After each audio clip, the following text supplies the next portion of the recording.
Hello ladies and gentlemen, today we're going to be discussing how you can derive the wave equation for the electromagnetic wave through the way that Maxwell did it. I'm a little tired tonight, so I'm doing my best, so my apologies for any mistakes that happened. And to the person who thanked me for my last video, the very kind comment, I just want to say thank you. It means the world to me to know that I'm helping people. So we're going to start with our differential forms, and then we're going to work up to our integral forms, where then we're going to apply some simpleness to kind of just figure it out. But what I need to start with is how Maxwell saw what was going on. Maxwell thought that the following was happening. He saw the idea of an electric field up here.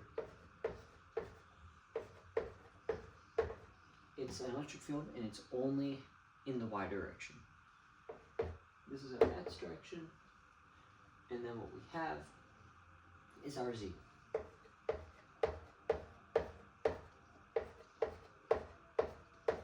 And a better way to kind of put this y is it's better off shown kind of this way.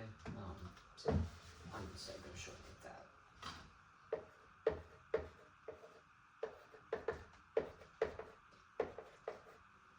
So that's what we have. We have an electric field and a magnetic field. He believed that the properties of the Maxwell equations could be used to derive the fact that changing this would make a change of that, which means we can have a self-propagating wave. And well, he was right, because that wave is how the light that's reaching me works, it's how the light that's reaching that camera works, it's how the Wi-Fi works, it's how everything works, really.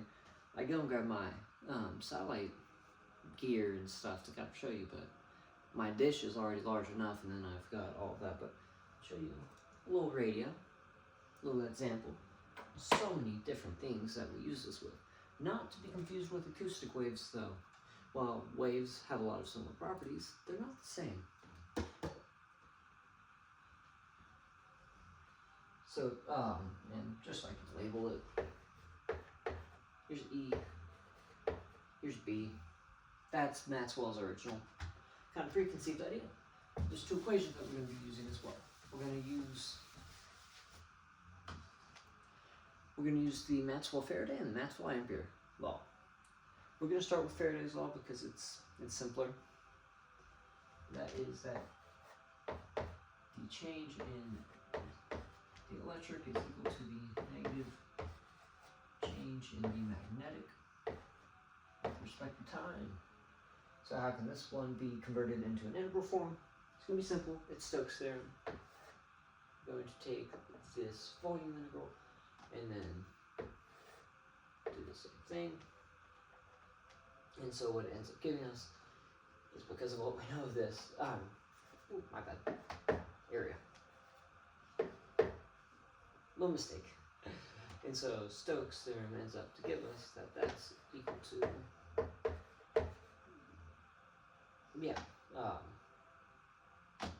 I think that's right, electric flux. And this is going to turn out just to be the negative change of magnetic flux with respect to time. Which is pretty neat, because what's really happening is that we have a changing field over an area. What this changing field over an area means is that what we do is we pull the change with respect to time out. This sounds weird, but this is Leibniz's rule, I believe. So if you're more curious about that, you can go and look that up. And so then that means we pull that out. We have an integral of a field over an area. Well, what's that? That's just flux. So we take the flux. We see the flux changing with respect to time. And what you should recognize is that it's not going to be with respect to position, because that position is kind of already worked out. It's a feature of the antiderivative that happens. So because we have that, there's no initial magnetic field, I guess would be a way to put it. We're starting off with an empty slate, so that's why there's no additional thing kind of happening, and it is technically definite. So that's what that gives us. And from there, what we're going to do is we're going to think about what we set up. Think about that electric field. We have Y and we have X. We have And I forgot to mention that is that.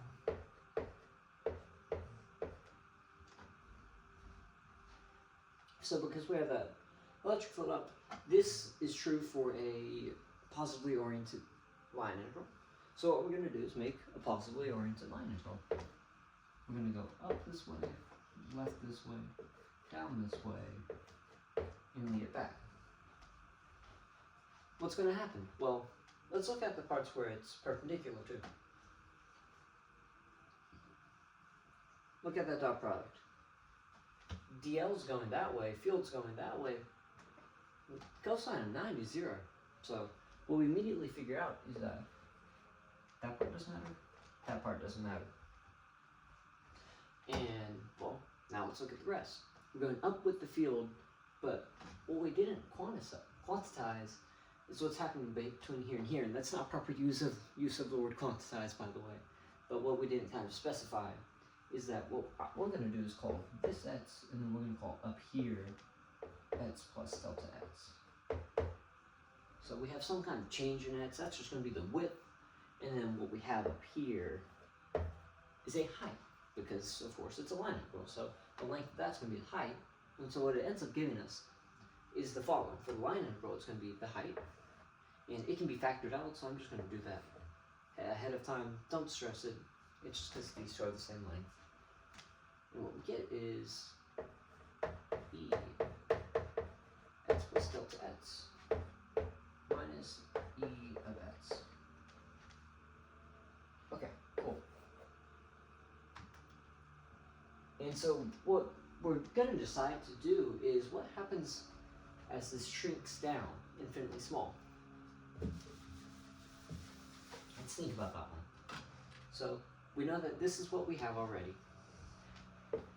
And then this is going to simplify into, well, not simplify, but turn into, back into that change with respect to time of the magnetic field. It's going to be times our area. What's our area? Well, it's delta x times h. So h delta x. And so, because we want to try to set up the quotient, the difference quotient, I think that's what it's called. It's Calc 1 knowledge. But we're going to multiply by a convenient one on this left side, which gives us h delta x, and then we get ex plus delta x minus e to the x all over delta x, and then the same thing on this left side. It should be pretty trivial. What does this turn into as we limit delta x to 0? Well, it turns into okay, one thing to say first. These two cancel out, so you pull that out of it. And you also pull that out of it. So that comes out as well. Which conveniently gives us that the change of the electric field with respect to x is equal to the negative change of the magnetic field with respect to time. This is the first equation that we get, and what we have to recognize is the goal that we're going for. I'm going to erase this. And so what we want is we want to try to get the wave equation out of this. The wave equation states that the partial of one function with respect to time is going to be, the second partial of it with respect to time is going to be equal to velocity squared times the second partial with respect to position. This is because of the properties of sine waves and stuff like that.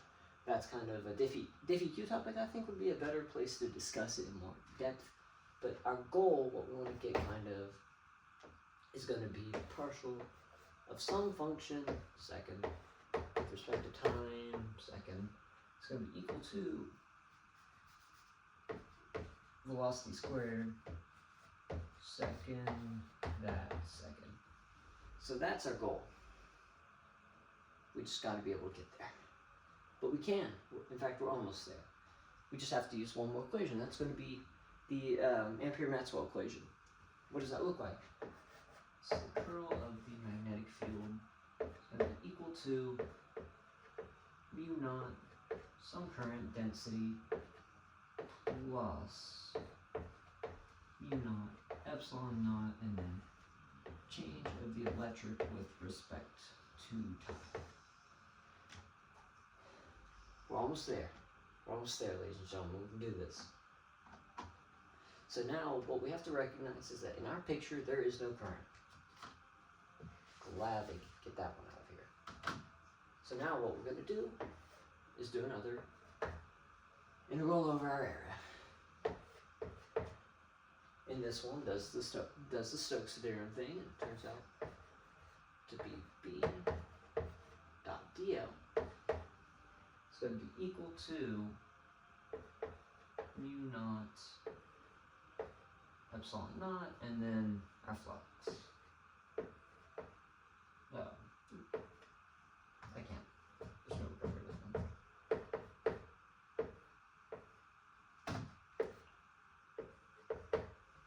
So there, what we have is all that. This is useful because what we're going to do is we're going to take another picture.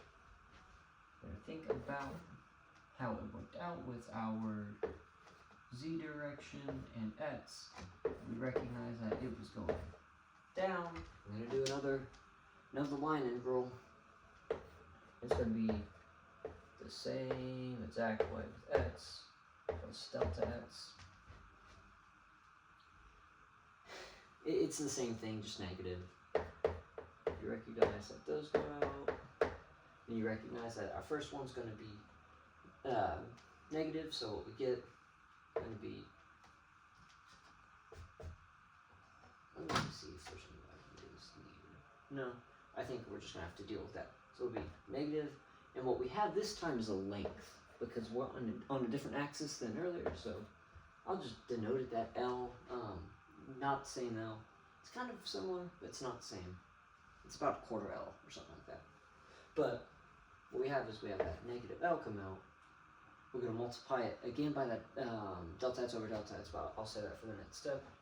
So we have delta negative L, and then because I factored out that negative, what we can get now is bx plus delta x minus b. Okay, cool. Again, important to recognize that is because I pulled that out. Otherwise, it would have been the opposite way around. I'm going to erase our picture now. And we have to recognize back over here that our flux and all this would turn out to be the change of the electric field with respect to time times L delta x, because L delta x is our area. We're going to do the same thing as last time where we multiplied it by the delta x over delta x, and we did our limiting process, and what that gets us is going to be negative. So this L and the delta x, they both just divide out again. So we get the negative change of the magnetic field with respect to position is equal to the change, mu naught epsilon naught, of the change of the electric field with respect to time. So now we have the two big equations. And by two big equations, I mean we are almost done, ladies and gentlemen.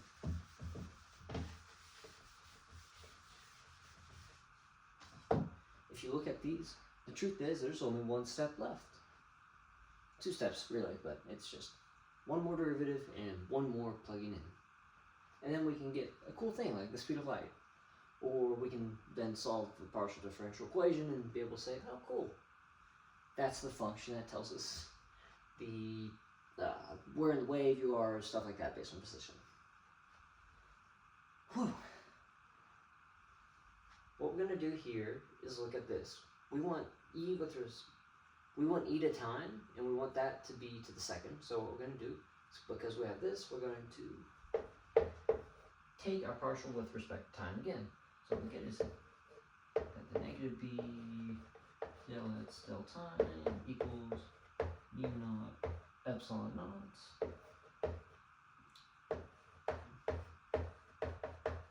We get that. Nice. Now, again, look at what we have, what we want. We're going to take it with respect to x. So it gets us that.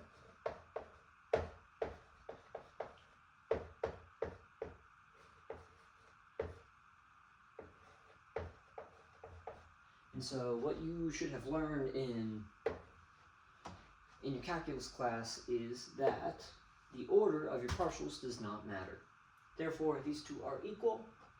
And so what I can finally do is get us, by plugging in simply just here into that, we get that the second with the electric field with respect to at position is going to be equal to mu naught epsilon naught, the electric field second with respect to time.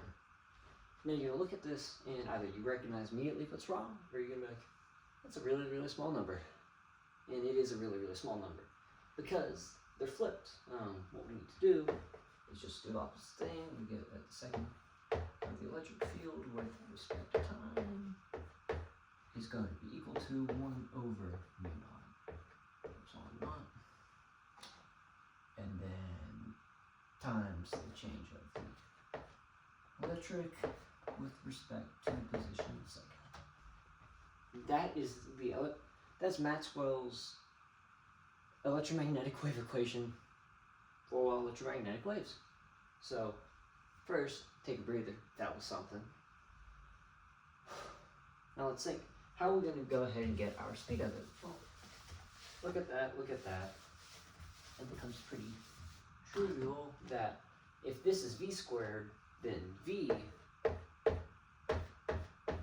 is going to then just be equal to 1 over the square root of mu naught epsilon naught, which in fact it turns out to be. And this is what led Maxwell to suspect that the speed of, well, he already suspected it, but this more so proved it, is that he thought that light was an electromagnetic wave under his theory, and he was right. It is. Now, that's the whole thing. It's a wave, it's a particle, it's a photon, it does this, it has this much energy. I don't want to get into that. I'm not qualified to talk on that. I don't know relativity. I don't know QM that well. I can just hold up the smallest discussion on it. So for now, that's about all I have to give.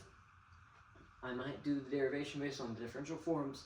That is a bit shorter of a video, but I figured this would be enough and can already lose a lot of view time even before halfway through. It takes a while. It's enough to get my dog snoring. So, yeah. Thank y'all. I really appreciate really all of it.